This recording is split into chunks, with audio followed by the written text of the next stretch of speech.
+2 പഠിക്കുന്ന വിദ്യാർത്ഥിനിയാണ് ഈ പെൺകുട്ടി. ഇപ്പോഴത്തെ പ്രശ്നം ക്ലാസ്സിൽ പോകാൻ താല്പര്യമില്ല.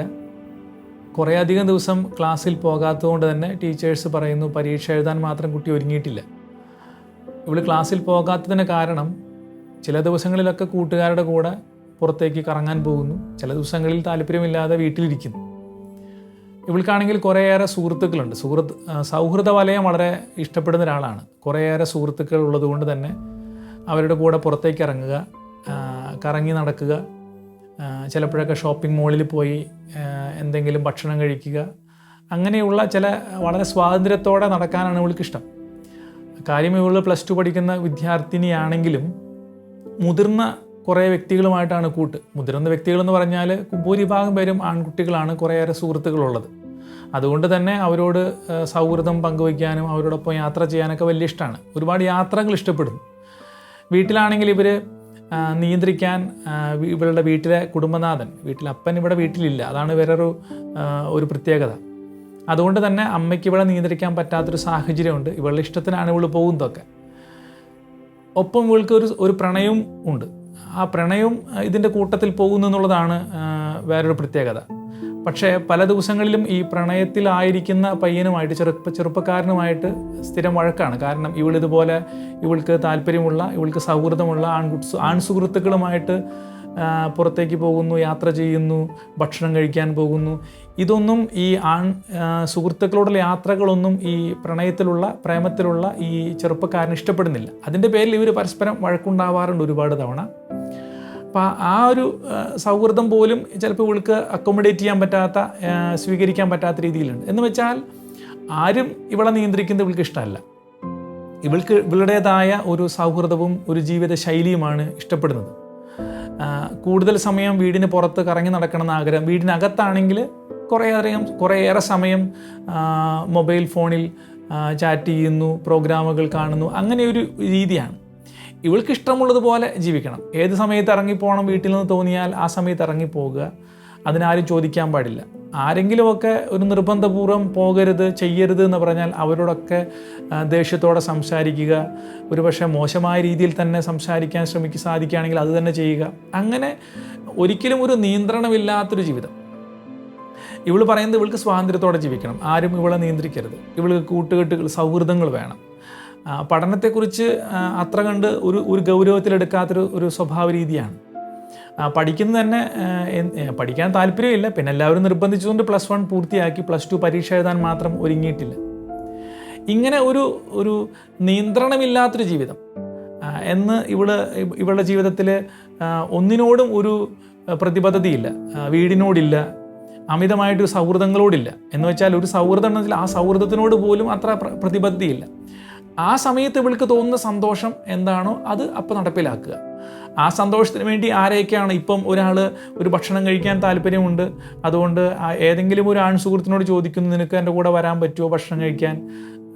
അവൻ തയ്യാറാണെങ്കിൽ അവൻ്റെ കൂടെ പോവുക, അവനില്ലെങ്കിൽ വേറൊരാളെ വിളിക്കുക, അത്രയേ ഉള്ളൂ. എന്ന് വെച്ചാൽ എൻ്റെ ഇഷ്ടം, എൻ്റെ സ്വാതന്ത്ര്യം, എൻ്റെ താല്പര്യങ്ങൾ, ഇത് മാത്രം സംഭവിക്കണം. അതാണ് ഇവളുടെ ആഗ്രഹം. പക്ഷേ ഇതിനെ അതിജീവിക്കാൻ പറ്റുന്നൊരു ഒരു സ്വഭാവ പ്രത്യേകതയിലേക്ക് വളരാൻ ഇവൾക്ക് കഴിയുന്നില്ല. എന്ന് വെച്ചാൽ ഇവൾക്ക് ചില സമയങ്ങളിലൊക്കെ ആഗ്രഹമുണ്ട് പഠിക്കണം, ചില സമയങ്ങളിലൊക്കെ തോന്നും നന്നായിട്ട് ജീവിക്കണം, പക്ഷെ അതൊന്നും സാധിക്കാത്തൊരവസ്ഥ. അവസാനം അവൾ തന്നെ പറയുന്നുണ്ട്, ഞാനിങ്ങനെയായിപ്പോയി, ഇനിയിപ്പോൾ എന്നെ ആരും നിയന്ത്രിച്ചിട്ട് കാര്യമില്ല. വാസ്തവത്തിൽ അതിന് മാത്രം ഒരു പ്രായപരിധി കടന്നിട്ടുമില്ല. +2 പഠിക്കുന്ന വിദ്യാർത്ഥിനിയാണ്. അത്ര ഒരു മുതിർന്ന പ്രായമെന്ന് പറയാനില്ല. ഉറപ്പായിട്ടും നിയന്ത്രണ വിധേയമാകാൻ സാധിക്കുന്നൊരു സാഹചര്യം കൂടിയാണ്. പക്ഷെ ആരെയും കൂട്ടാക്കാത്ത ഒരു വാശിയുള്ള സ്വഭാവ പ്രത്യേകത.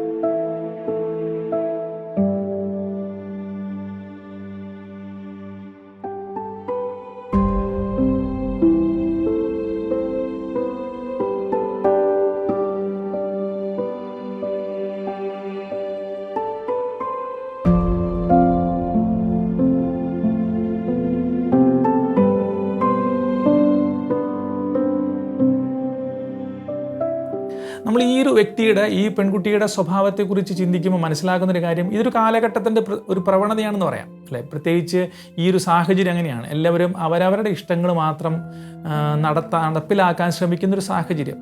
എനിക്ക് ഇപ്പോൾ ഇഷ്ടമുള്ളത് ഏത് വീഡിയോ കാണാനാണോ അത് കാണുക, എനിക്കിപ്പോൾ ഇഷ്ടം ഏത് ഭക്ഷണം കഴിക്കാനാണോ അത് ഓർഡർ ചെയ്യുക, അതനുസരിച്ച് പുറത്തേക്ക് പോവുക. ഇപ്പോൾ എനിക്ക് യാത്ര ചെയ്യാനാണോ ഇഷ്ടം, യാത്ര ചെയ്യാൻ പോവുക. എനിക്ക് ഏത് കൂട്ടുകാരനോടാണോ സംസാരിക്കാൻ ഇഷ്ടം, ആ കൂട്ടുകാരനോട് സംസാരിക്കുക. ഇങ്ങനെ എനിക്ക് ഇഷ്ടമുള്ളത് മാത്രം ചെയ്യുന്ന ഒരു സ്വാതന്ത്ര്യ ലോകം എന്നാണ് ഇപ്പോഴത്തെ ഒരു കാലഘട്ടത്തിൻ്റെ പ്രവണത. രണ്ടാമത്തെ ഒരു പ്രത്യേകത എന്ന് വെച്ചാൽ, ഉറപ്പായിട്ടും ഈ ഒരു പ്രായത്തിൽ വരുന്നൊരു കാര്യമാണ് സൗഹൃദങ്ങൾ. വീട്ടുകാരേക്കാൾ ഏറെ ബന്ധങ്ങൾ സൗഹൃദങ്ങളിലേക്ക് മാറുന്നൊരു കാലഘട്ടം കൂടിയാണ്. സമപ്രായക്കാരുമായിട്ട് ഒരു സൗഹൃദം ഉണ്ടാകുന്നു. അതൊരു സൗഹൃദത്തിൻ്റെ ഒരു പ്രാധാന്യം വളരെ കൂടുതലായിട്ട് പറയുന്നൊരു കാര്യമാണ്. സംഗതി ഇപ്പം തിരുത്താൻ പോകുമ്പം അവരാണ് ഇവളെ വഴിതെറ്റിച്ചെന്ന് പറയുമ്പം സാധാരണ പറയാറുണ്ട്, നമ്മുടെ കൂട്ടുകാർ, നമ്മുടെ വീട്ടിലൊക്കെ നടക്കുന്നൊരു കാര്യമാണ്. അവരെ പറയണ്ട, കൂട്ടുകാരെ പറയണ്ട, അമ്മ എന്നെ പറഞ്ഞാൽ മതി എന്ന് വെച്ചാൽ, എനിക്ക് വല്ല തെറ്റുകളുണ്ടെങ്കിൽ നിങ്ങൾ തിരുത്തിക്കോ, പക്ഷേ അവരെ പറയരുത്. മൂന്നാമത്തെ ഒരു പ്രധാനപ്പെട്ട കാര്യം ബന്ധങ്ങൾ, കുടുംബ ബന്ധങ്ങൾ അത്ര കണ്ട് വിലമതിക്കാത്തൊരു കാലം. എന്ന് വെച്ചാൽ അവരെപ്പോഴും ഏതോ എൻ്റെ സ്വാതന്ത്ര്യത്തിന് വിലങ്ങതടിയാകുന്നു, എൻ്റെ സ്വാതന്ത്ര്യം നഷ്ടപ്പെടുത്തുന്നു എന്ന് ചിന്തിക്കുന്നൊരു കാലമാണ്. നാലാമത്തെ ഒരു പ്രധാനപ്പെട്ട കാര്യം എന്ന് വെച്ചാൽ, പഠനത്തിന് വളരെ പ്രാധാന്യം കുറഞ്ഞു പോകുന്നു. എന്ന് വെച്ചാൽ ഈ ഒരു കാലഘട്ടത്തിൻ്റെ ഒരു പ്രത്യേകതയായിട്ട് പഠനങ്ങൾ, ശാസ്ത്രീയമായ പഠനങ്ങൾ പറയുന്നത് ഇങ്ങനെയാണ്, ഈ അക്കാഡമിക് പെർഫോമൻസിൽ വളരെ താഴ്ന്ന രീതിയിൽ പോകുന്ന ചില സാഹചര്യങ്ങളുണ്ട്. ഒപ്പം പഠനം നിർത്തിപ്പോകുന്ന കുറേ പേരുണ്ട്. എന്ന് വെച്ചാൽ പഠനത്തിന് അത്ര വലിയ പ്രാധാന്യമില്ല. ജീവിക്കാനുള്ള മറ്റു പല കാര്യങ്ങൾ, എന്ന് വെച്ചാൽ പൈസ സമ്പാദിക്കാനോ ജീവിക്കാനോ മറ്റു പല സാഹചര്യങ്ങളെ തേടുന്നതാണ് നല്ലതെന്ന് ചിന്തിക്കുന്നൊരു കാലം. പഠിക്കാൻ താല്പര്യമില്ല, ക്ലാസ്സുകളിൽ കൃത്യമായിട്ട് ഇരിക്കാൻ താല്പര്യമില്ല എന്ന് ചിന്തിക്കുന്ന ഒരു കാലഘട്ടം കൂടിയാണ്. വാസ്തവത്തിൽ ഈ ഒരു സാഹചര്യത്തെ കുറച്ചും കൂടി നല്ലതാക്കി മാറ്റാൻ നല്ലൊരു പരിശ്രമം തന്നെ ഈ പെൺകുട്ടി നടത്തേണ്ടി വരും. എന്ന് വെച്ചാൽ ജീവിതത്തിൽ ചില മാറ്റങ്ങൾ വരുത്താൻ നിർബന്ധപൂർവമായ ചില പരിശ്രമങ്ങൾ നടത്തിയേ പറ്റൂ എന്നുള്ളത് ഒരു പ്രധാനപ്പെട്ട കാര്യമാണ്.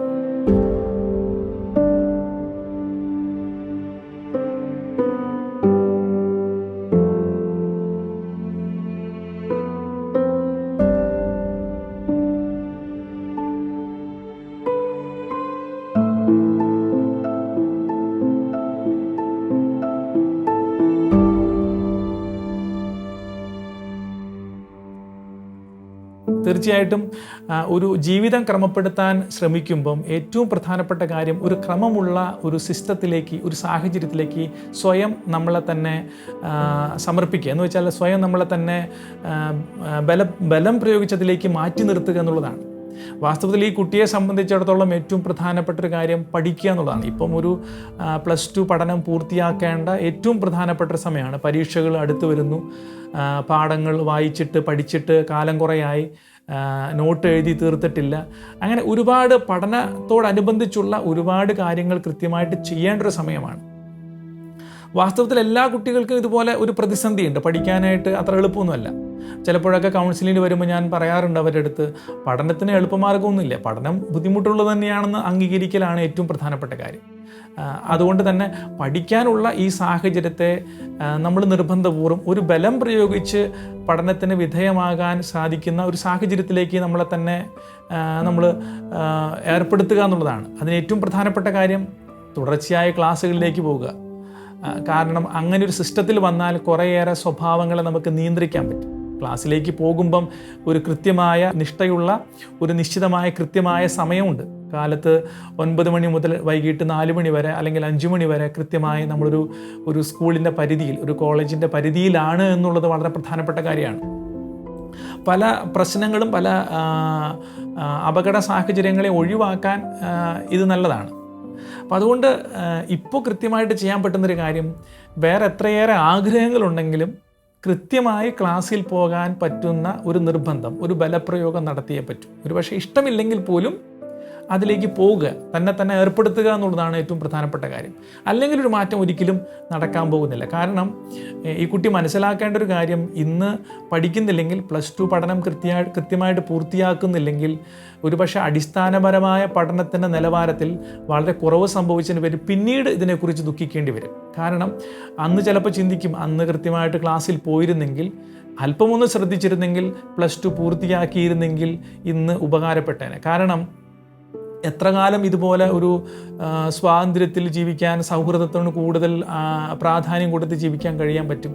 കുറേ കഴിയുമ്പോഴൊക്കെ ജീവിക്കാൻ നമുക്ക് സ്വന്തം കാലിൽ നിൽക്കേണ്ട ഒരു സാഹചര്യമൊക്കെ ഉണ്ടാവില്ലേ? അപ്പോൾ ആ സമയത്ത് ഒരു ജോലിയോ ഒരു ജീവിത നിലവാരമുള്ള ഏതെങ്കിലും ഒരു തൊഴിലിലോ ഏർപ്പെടാൻ സാധിക്കണമെങ്കിൽ പഠനത്തിൻ്റെ +2 പൂർത്തിയാക്കി, അല്ലെങ്കിൽ പഠനം പൂർത്തിയാക്കി അടിസ്ഥാനപരമായ പഠന സാഹചര്യം പൂർത്തിയാക്കിയൊരു വ്യക്തിയാകണമെന്ന് നിർബന്ധമുണ്ടല്ലോ. അപ്പം അതുകൊണ്ട് ഇന്ന് ചെയ്യാനുള്ളൊരു പ്രധാനപ്പെട്ട കാര്യം പഠനം പൂർത്തിയാക്കാനുള്ള ശ്രമം നടത്തുക എന്നുള്ളതാണ്. തീർച്ചയായിട്ടും അങ്ങനൊരു ശ്രമം നടത്തുന്നതിൻ്റെ ഭാഗമായിട്ട് ചില നിർബന്ധങ്ങൾ തന്നോട് തന്നെ വരുത്തേണ്ടി വരും. ചില കൂട്ടുകെട്ടുകൾ, അതുപോലെ തന്നെ സൗഹൃദങ്ങൾ, ചില യാത്രകൾ ഒഴിവാക്കേണ്ടി വരും. അപ്പം അതുകൊണ്ട് അങ്ങനെ ഒരു തീരുമാനം എടുക്കുന്നതാണ് പ്രധാനപ്പെട്ട കാര്യം. രണ്ടാമത്തെ പ്രധാനപ്പെട്ട കാര്യം, ബന്ധങ്ങളെ എങ്ങനെ നമുക്ക് മനസ്സിലാക്കണം, ബന്ധങ്ങളെ എങ്ങനെ നമ്മൾ നമ്മുടെ ജീവിതത്തിന് ചേർത്ത് നിർത്തണമെന്ന് പഠിക്കേണ്ട കാര്യമുണ്ട്. അതൊരു പക്ഷേ സ്വയം നമ്മൾ പഠിക്കാൻ സാധ്യതയില്ല. പക്ഷേ അതിന് നമുക്ക് സഹായകരമാകുന്നത് നമ്മുടെ മാതാപിതാക്കളോ മുതിർന്നവരോ നമുക്ക് പറഞ്ഞു തരുന്ന ചില മാർഗങ്ങളുണ്ട്. എന്ന് വെച്ചാൽ എല്ലാ ബന്ധങ്ങളെയും ഒരുപോലെ നമുക്ക് മനസ്സിലാക്കാൻ സാധിക്കില്ല. കാരണം നമ്മുടെ മാതാപിതാക്കളുമായിട്ടുള്ള ബന്ധം പോലെയല്ല സൗഹൃദങ്ങളുമായിട്ടുള്ള ബന്ധങ്ങൾ. ഉറപ്പായിട്ടും മാതാപിതാക്കൾക്ക് ഈ വ്യക്തിയെക്കുറിച്ചുള്ള, അതായത് ഈ പെൺകുട്ടി മനസ്സിലാക്കേണ്ട കാര്യം, എൻ്റെ ജീവിതത്തിൽ നന്മ മാത്രം നടക്കണമെന്ന് ആഗ്രഹിക്കുന്നവരാണ് മാതാപിതാക്കൾ. അവർക്ക് എൻ്റെ ജീവിതത്തിൽ ഏറ്റവും നല്ലത് നടക്കണം, എൻ്റെ ജീവിതം എന്നും സന്തോഷകരമായിട്ട് മാറണമെന്ന് ആഗ്രഹിക്കുന്നവരാണ്. പക്ഷേ ഈ സൗഹൃദത്തിൻ്റെ പേരിൽ യാത്രകൾ നടത്തുന്ന, അല്ലെങ്കിൽ ഒരുമിച്ച് ഭക്ഷണത്തിനിരിക്കുന്ന, ഒരുമിച്ച് കറങ്ങാൻ പോകുന്ന വ്യക്തിയെ സംബന്ധിച്ചിടത്തോളം ഈ പെൺകുട്ടിയുടെ ജീവിതത്തിൻ്റെ ഭാവി കാര്യങ്ങളെക്കുറിച്ച് അവർ ചിന്തിക്കുന്നുണ്ടോ? ഉണ്ടാവണമെന്നില്ല. ഈ പെൺകുട്ടിയുടെ ഇനിയുള്ള ജീവിതത്തിൽ സന്തോഷം ഉണ്ടാകണമെന്നോ നിർബന്ധമൊന്നുമില്ല. അവരാഗ്രഹിക്കുന്നത് ഇപ്പോൾ എങ്ങനെയാണോ അടിച്ചു പൊളിക്കുക, ഇപ്പോൾ സന്തോഷമാണോ അപ്പോൾ സന്തോഷത്തിലായിരിക്കുക എന്നുള്ളതാണ്.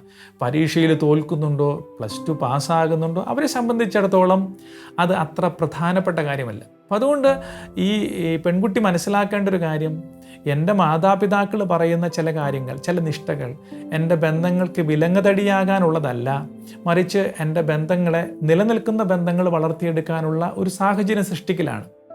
എന്ന് വെച്ചാൽ കുടുംബമായിട്ട് നല്ല ബന്ധമുണ്ടാകും, ഒപ്പം സൗഹൃദങ്ങളും ആവശ്യമുണ്ട്. ഇനി ഈ സൗഹൃദങ്ങളെ നമ്മൾ നിലനിർത്തിക്കൊണ്ട് പോകുമ്പോൾ ശ്രദ്ധിക്കേണ്ട ഒരു പ്രധാനപ്പെട്ട കാര്യം, എല്ലാ സൗഹൃദങ്ങൾക്കും ഒരേ ലക്ഷ്യമല്ല ഉള്ളത്. എന്ന് വെച്ചാൽ ഒരുപക്ഷെ നമ്മൾ കാണുന്ന അതേ സ്വാതന്ത്ര്യത്തിൻ്റെ, സന്തോഷത്തിൻ്റെ ഒരു സാഹചര്യമാകണമെന്നില്ല എല്ലാ സൗഹൃദങ്ങൾക്കുള്ളത്. ഈ പെൺകുട്ടി തന്നെ ചിന്തിക്കുമ്പോൾ മനസ്സിലാക്കേണ്ട ഒരു കാര്യം, ഞാൻ എന്തിനാണ് ഇവരെ ഈ സമയത്ത് വിളിക്കുന്നത്, ഞാൻ എന്തിനാണ് ഇവരോട് ഒരു യാത്രയ്ക്ക് പോകാൻ പറയുന്നത്, എൻ്റെ ഇഷ്ടത്തിന് വേണ്ടിയിട്ടല്ലേ. ഇതുപോലെ തന്നെ എൻ്റെ കൂടെ വരുന്ന വ്യക്തിക്കും അവരുടേതായ ചില ഇഷ്ടങ്ങളുണ്ടാവില്ലേ. അപ്പോൾ ചില സമയങ്ങളിലെങ്കിലും ചില അപകട സൂചനകൾ ഉണ്ടാവാം. ചില ബന്ധങ്ങൾ പ്രതീക്ഷിക്കുന്നതിനപ്പുറത്തേക്ക് പോകാനുള്ള ചില ശ്രമങ്ങൾ നടത്തുമ്പോൾ തിരിച്ചറിയാതെ പോകുന്നുണ്ട്. അതുകൊണ്ട് തന്നെ ഈ പെൺകുട്ടിക്ക് ഉണ്ടായ ചില ദുരനുഭവങ്ങൾ സംഭവിച്ചിട്ടുണ്ട്. പക്ഷെ അതിനെയൊന്നും വകവയ്ക്കുന്നില്ല. കാരണം അതൊക്കെ ഈ സൗഹൃദത്തിൻ്റെ ഭാഗമായിട്ട് മാത്രമേ കാണുന്നുള്ളൂ അവൾ. പക്ഷേ അത് അവളുടെ ജീവിതത്തെ പിന്നീട് ബാധിക്കുന്നുണ്ട് എന്നുള്ളത് നമ്മൾ മനസ്സിലാക്കുന്നത് മറ്റു പല ആളുകളെ കാണുമ്പോഴാണ്. അതായത് വർഷങ്ങൾക്ക് ശേഷം ചില വ്യക്തികൾക്ക് അവരുടെ ജീവിതത്തിൽ ഇന്നും അനുഭവിക്കുന്ന ചില വേദനിപ്പിക്കുന്ന അനുഭവങ്ങളുടെ, പ്രശ്നങ്ങളുടെ പേരിലുണ്ടാകുന്ന സ്വഭാവ വൈകല്യങ്ങളെക്കുറിച്ച് ഓർക്കുമ്പോഴൊക്കെ അവർ പറയാറുണ്ട്, പണ്ട് സ്കൂളിൽ നടന്നപ്പോൾ ഉണ്ടായൊരു സംഭവമാണ്, അന്ന് അത്ര ഗവനിച്ചില്ല, കൂട്ടുകാരായിട്ട് യാത്ര ചെയ്തു, സൗഹൃദങ്ങൾ പങ്കിട്ടു, സ്വാതന്ത്ര്യം അനുഭവിച്ചു. പക്ഷേ ഇന്നിപ്പോൾ അതിനെക്കുറിച്ച് ഓർക്കുമ്പം വല്ലാത്ത വേദനയാണ്, ദേഷ്യം തോന്നുന്നുണ്ട് എൻ്റെ സുഹൃത്തിനോട്. അപ്പം അതുകൊണ്ട് ചില അപകടങ്ങളെ, ചില പ്രതിസന്ധികളെ കാണാതെ പോകാൻ ഇടയുണ്ട്. അപ്പോൾ അതുകൊണ്ട് സൗഹൃദങ്ങളെ ഏറ്റവും നല്ല രീതിയിൽ മനസ്സിലാക്കാനും അത് ഏറ്റവും നല്ല രീതിയിൽ മുന്നോട്ട് കൊണ്ടുപോകാൻ കഴിയുന്ന ഒരു പക്വതയിലേക്ക് വളരാത്തത് കൊണ്ട്, അങ്ങനെയുള്ള സാഹചര്യങ്ങൾ തിരിച്ചറിയാനുള്ളൊരു പാകത വരാത്തത് കൊണ്ട് ഏറ്റവും നന്നായിട്ട് ശ്രദ്ധിക്കണമെന്നുള്ളത് ഈ പെൺകുട്ടി മനസ്സിലാക്കണം. അല്ലെങ്കിൽ ഒരു പക്ഷേ ഭാവിയിൽ ഒരുപാട് ബുദ്ധിമുട്ടുകൾ ഉണ്ടാകാനുള്ള സാധ്യതകളുണ്ട്. മറ്റൊരു പ്രധാനപ്പെട്ട കാര്യം എന്ന് പറയുന്നത്, ഇപ്പോഴത്തെ ഒരു സാഹചര്യത്തിൽ ഈ സ്വാതന്ത്ര്യം വേണമെന്ന് പറയുമ്പോൾ തന്നെ ഈ വ്യക്തി അറിയാതെ തന്നെ, ഈ പെൺകുട്ടി അറിയാതെ തന്നെ വേറെ ആരുടേക്കും അടിമയായിട്ട് മാറുന്നുണ്ട്. എന്ന് വെച്ചാൽ നമ്മൾ കാണുന്നത് എന്തുകൊണ്ടാണ് ഇത്തരത്തിലുള്ള ഈ സന്തോഷ സൗഹൃദങ്ങളെ അല്ലെങ്കിൽ യാത്രകളെ, ഇതുപോലെ ക്ലാസ്സിൽ കയറാൻ ഇഷ്ടമില്ലാത്ത സാഹചര്യങ്ങളെ പ്രോത്സാഹിപ്പിക്കാൻ കാരണം, വേറെ ആരൊക്കെയോ ഇതുപോലെ ജീവിച്ചിട്ടുണ്ട്, വേറെ ആരൊക്കെയോ ഇതുപോലെ ജീവിച്ച് സന്തോഷമുണ്ടെന്ന് പറഞ്ഞിട്ടുണ്ട്. അതുകൊണ്ടാണ് ചിലപ്പോൾ ഇങ്ങനെയുള്ള പരിശ്രമങ്ങൾ നടത്താൻ കാരണം. അതുകൊണ്ട് തന്നെ ഈ വ്യക്തി അറിയാതെ തന്നെ വേറെ ആരുടേക്കോ അടിമയായി മാറുന്നുണ്ട് എന്നുള്ളതാണ് പ്രധാനപ്പെട്ട കാര്യം. എന്ന് വെച്ചാൽ ഒരു ഷിഫ്റ്റാണ് നടത്തുന്നത്. അതായത് മാതാപിതാക്കളിൽ നിന്ന് മാറി ഈ ഒരു ബന്ധങ്ങളെ അടിമകളാക്കി മാറ്റുന്നു, അല്ലെങ്കിൽ മാതാപിതാക്കൾ തന്നെ എന്നെ അടിമയാക്കുന്നു, അല്ലെങ്കിൽ എൻ്റെ സ്വാതന്ത്ര്യം നഷ്ടപ്പെടുന്നു എന്ന് പറഞ്ഞിട്ട് ഈ വ്യക്തി തന്നെ ആ വ്യക്തിയുടെ ജീവിതത്തെ വേറെ ആരുടേക്കോ ആശയങ്ങളോട്, ആദർശങ്ങളോട് അടിമയാക്കി മാറ്റുന്നൊരു സാഹചര്യമുണ്ട്. അപ്പം അതുകൊണ്ട് ഈ വ്യക്തി അറിയേണ്ടത്, ഒരു വ്യക്തിയുടെ ജീവിതത്തെ സന്തോഷമുള്ളതും സ്വാതന്ത്ര്യമുള്ളതുമാക്കി തീർക്കുന്നത് ഇന്ന് നടക്കുന്ന ചില സന്തോഷാനുഭവങ്ങൾ മാത്രമല്ല, ഇനി ഭാവിയിൽ നടക്കാൻ പോകാൻ സാധ്യതയുള്ള ഒരുപാട് അനുഭവങ്ങളാണ്. അപ്പം അതുകൊണ്ട് സന്തോഷവും സ്വാതന്ത്ര്യവും സൗഹൃദവും എന്ന് പറയുന്നത് കുറച്ച് നാളത്തേക്കുള്ളത് മാത്രമല്ല, നിലനിൽക്കുന്നതാകണം. അനേകം വർഷങ്ങൾ ജീവിക്കുന്ന വ്യക്തിയാണ്. അപ്പം അതുകൊണ്ട് അതിനനുസരിച്ചുള്ള സൗഹൃദങ്ങളും സന്തോഷങ്ങളും ആകണം ഇപ്പോൾ എന്ന് തീരുമാനിക്കാൻ കഴിയുന്നിടത്തെ ഒരു നല്ല മാറ്റമുണ്ടാകും. ചിലപ്പോഴെങ്കിലും ഈ മാറ്റങ്ങളെ പ്രോത്സാഹിപ്പിക്കുകയും ജീവിതത്തെ കുറേ കൂടി നിയന്ത്രിക്കാൻ ശ്രമിക്കുകയും ചെയ്യുന്നവരോട് അമിതമായ ദേഷ്യം തോന്നാനിടയുണ്ട്. ഉറപ്പായിട്ടും നമ്മളെ ആരെങ്കിലും ഒരു പക്ഷേ നേർവഴിക്ക് നടത്താൻ ശ്രമിക്കുമ്പോൾ, ചില നല്ല കാര്യങ്ങൾ പറയുമ്പോഴൊക്കെ അതിനോടൊരു എതിർപ്പ് പ്രകടിപ്പിക്കുന്ന സ്വഭാവ രീതി ഉണ്ടെങ്കിൽ ഒരു പക്ഷേ നമ്മൾ അതിനെയൊന്ന് നിയന്ത്രിക്കാൻ ശ്രമിക്കണം. അവർ പറയുന്നതിൽ നന്മയുണ്ടെന്നും എൻ്റെ ജീവിതത്തിൽ ഇനിയും മാറ്റം വരുത്തേണ്ടതുണ്ട് എന്നുള്ളതും ഞാൻ ലോകം കണ്ടത് കുറവാണെന്നുള്ള ഒരു സത്യാവസ്ഥ, ഒരു യാഥാർത്ഥ്യബോധം ഉറപ്പായിട്ടും വേണം. ഇത്ര ചെറുപ്പത്തിലെ എനിക്ക് എല്ലാം അറിയൂ, ഞാൻ പറയുന്നതാണ് ശരി എന്ന് പറയുന്ന രീതി മാറ്റണം എന്നല്ല. നമുക്ക് സാധാരണ പറയാറുണ്ട്, ഏതോ ഒരു പ്രായമാകുമ്പോഴൊക്കെ ചിലപ്പോൾ സംഭവിക്കാൻ ഒരു ഈഗോ എന്ന് പറയുന്നില്ലേ, എന്തിനാണ് ഇത്രയും ചെറുപ്പത്തിൽ നമ്മൾ പറയുന്നത് മാത്രം ശരി എന്ന് പറയുന്നൊരു ഈഗോ, അതുകൂടി മാറ്റിവെച്ചാൽ ഞാൻ പറയുന്നത് എൻ്റെ അറിവ് മാത്രമാണ്, മറ്റുള്ളവർ എന്നോട് മുതിർന്നവരോ എൻ്റെ കൂടെയുള്ളവരോ ചിലപ്പോൾ എനിക്ക് പറഞ്ഞു തരുന്ന ചില കാര്യങ്ങൾ എൻ്റെ നന്മയ്ക്കുള്ളതാണെന്നും അവർ പറയുന്നതിലും കുറേയേറെ നന്മയുണ്ടെന്നും തിരിച്ചറിയാനുള്ള ഒരു തുറവിയും ഒരു നന്മയും ഈ പെൺകുട്ടിക്ക് ഉണ്ടാകേണ്ടത് ആവശ്യമുണ്ട്. അങ്ങനെയാണെങ്കിൽ ഒരു പക്ഷേ ഈ പെൺകുട്ടിയിൽ മാറ്റങ്ങൾ വരാം. ഈ ചെറുപ്പക്കാരിയായ പെൺകുട്ടിക്ക് +2 പഠനം പൂർത്തിയാക്കാം, ബന്ധങ്ങൾ സുരക്ഷിതമാകും, കുടുംബ ബന്ധങ്ങൾ കൂടെയുണ്ടാകും, ദേഷ്യപ്പെടാതെ എല്ലാത്തിനെയും സമചിത്തതയോടെ മനസ്സിലാക്കാൻ കഴിയുന്ന ഒരു നല്ല ബോധം ഉറപ്പായിട്ടും ഉണ്ടാകും. അതിനാണ് ശ്രമിക്കേണ്ടത്.